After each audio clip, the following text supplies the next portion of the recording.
We're learning that Britain's former top cop and 3 other former senior police officers will not face further investigation in the phone hacking scandal that's gripped the UK and Rupert Murdoch's media empire. Let's get more on that story now from Dan Rivers in London. Dan, at the center of this, at least as far as the men in uniform are concerned, was probably the police commissioner. He's been cleared, I take it, though, with some ambivalence from the commissioners looking into this?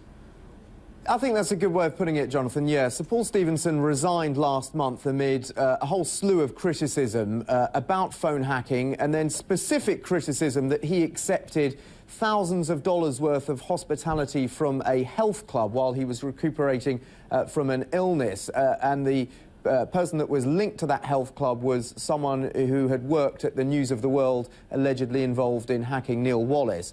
Sir Paul Stephenson stepped down. Today, the Independent Police Complaints Commission has come out with a report basically saying no further action will be taken against Sir Paul Stephenson or 3 other senior policemen on the specifics of criticism over the handling of phone hacking.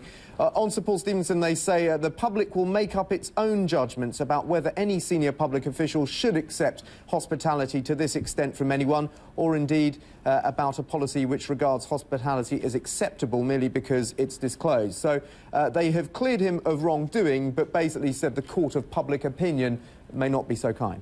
Now, there are other police officers who have been described as doing other kinds of things. Sir Paul is the highest ranking officer, or was with the force, but lower level police officers were accused of taking money, directly taking money to work with journalists and tip them off. Where does this leave those allegations?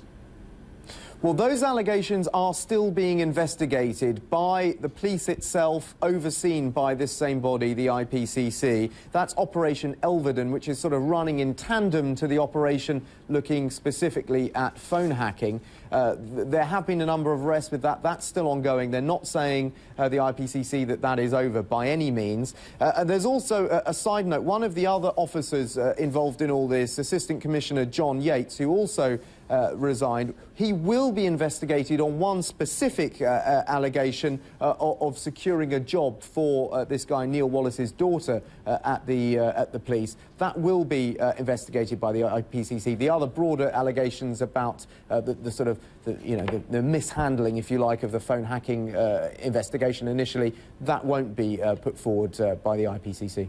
Dan Rivers in London, thanks very much.